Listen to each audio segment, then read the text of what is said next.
Revenge films. I got married to my husband a few years ago. He was a very kind man. My father-in-law was also kind, resembling his personality, but my mother-in-law hated me a lot. At his parents' house, his sister also lived with them, and she was very kind to me, but my mother-in-law was the only one who hated me, and I felt sad. It wasn't like I was overthinking it, and my husband was always mad at her for treating me that way. The other day, we went on a day trip together, and my mother-in-law volunteered to rent a car for us. But the car that was prepared on the day was for 4 people. As soon as my husband saw the car, "What are you thinking? One of us wouldn't be able to ride it." "Oh, sorry. We always went on trips with just the 4 of us, so I forgot about Kate." My father-in-law heard her and scolded her, and we managed to rent a different car after that. But my mother-in-law always tried to leave me out like this. I didn't like her much, but it doesn't change the fact that she was his parent, so I couldn't just cut ties with her. And everyone tried to protect me, but I disliked her nonetheless. I think my mother-in-law was irritated by the fact that everyone sided with me whenever she did something mean to me. Judging from the situation, my husband told me that I didn't have to interact with his mother, and told me that I could refuse if she said anything to me, using him as an excuse. But she wasn't the type who was easy to deal with. We both lived in our hometown, so his parents lived nearby, but my parents also lived in the same city. For a while, my mother-in-law was bullying me so much that I kept a distance from her. But then she went to complain to my parents and relatives. She said I never visited her and that I'd ignore her whenever she talked to me.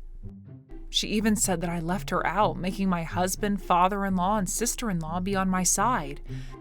She made up many different stories. My parents, who heard this from her, apologized to her over and over again. And they called me to ask for an explanation about why I was behaving that way. I obviously told them that she was lying, but they said they believed her stories because she was crying as she told them. This was why I couldn't just ignore my mother-in-law. She also knew that one day when her bullying was getting worse and worse, my mother-in-law suddenly invited us to go on a trip with her. Regarding what had happened last time, my husband disagreed, but my mother-in-law said, "Don't worry, I won the lottery at the mall and got tickets for a free stay at the hot spring." She looked very excited. When I checked, the ticket said up to 5 people, and she even agreed to let us rent the car instead. If we were the ones renting the car this time, the same thing wouldn't happen. And the ticket also said it can be used for up to 5 people. And if we refused, she might start a rumor saying we rejected her kindness. So we told her that we'd join them. On the day of the trip, we decided to have my husband drive the rented car. The reason we decided to travel in a single car was because his father was aging and his eyesight worsened. And it would be dangerous for him to drive long distances. And also because it was dangerous for his sister to drive, who had just gotten her driver's license a year ago. But on the day before the trip, my mother-in-law suddenly invited me over. "I bet you're getting ready for the trip, but that's meaningless because you won't be going anyways." "Huh?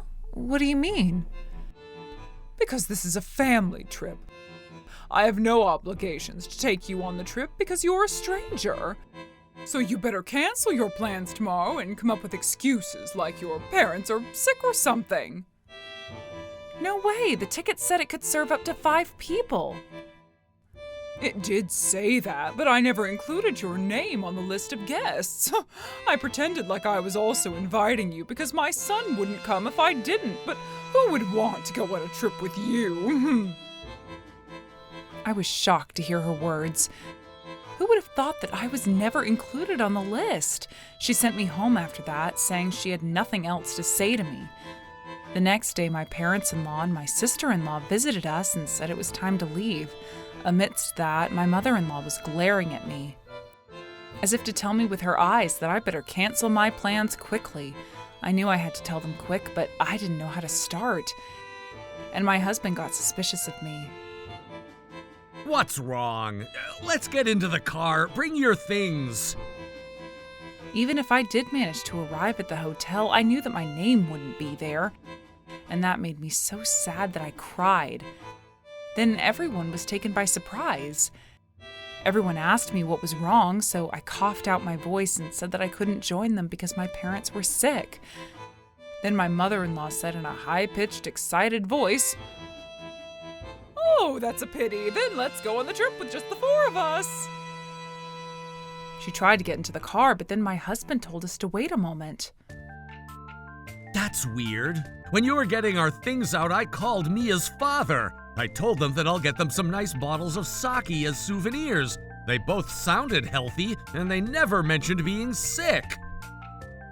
Huh? I bet she never expected my husband to call them, so she looked surprised, voicing a ridiculous exclamation. Then he kindly asked me what really happened, so I told them what his mother-in-law said to me as I cried. Then my husband, father-in-law, and sister-in-law all got mad.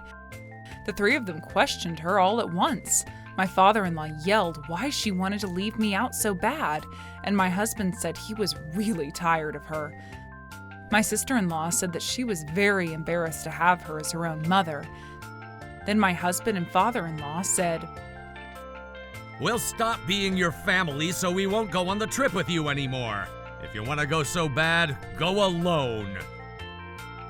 My mother-in-law went pale and she told them to wait, but the 3 of them were cheering me up. My sister-in-law offered to look for a place where we can stay without a reservation, and we left my mother-in-law behind, and the 4 of us went on a trip. Amidst all of that, she was complaining why she had to be the one left behind, and she was going crazy, but all 3 of them were ignoring her. When we were riding in the car, she tried to join us, but my father-in-law said, "You have no right to join us." He yelled, and she collapsed on her knees right there. After that, the 3 of them kept on apologizing to me in the car, and we were able to stay the night at a different hotel my sister-in-law found, and we were able to relax in a hot spring. By the way, the expensive hotel that my mother-in-law won the right for staying in the lottery had rules that the guest had to pay a cancellation fee if she canceled on the day, whether it was a free stay or not. So my mother-in-law was charged with $15,000. After we came home, "Because of her, I had to pay $15,000. She should be the one paying," my mother-in-law said. Did you forget? We told you that we'll stop being your family. Can you leave this house as soon as possible? My husband replied, and she was shocked, so she begged her husband to help and wept that this must be a joke. "This is not a joke. Pack your things and leave now," he demanded, and as she cried, she packed her things up and went to live with her parents. After that, my father-in-law made her promise me to apologize on her knees about everything she's done and not to bully me ever again. If she ever broke the promise, he threatened her that he'd get a divorce. Thanks to him, she apologized on her knees as she wept, promising me she'll never bully me again. Turns out that my husband had informed her parents about what she's done, and she was bombarded with insults from them. My father-in-law also made her fill in the divorce papers so that he can turn them in any time and make sure she doesn't repeat her mistakes, so she spends her life feeling afraid. Serves her right, though. How was today's video? If you enjoyed it, please subscribe, like, and leave a comment. Stay tuned for more.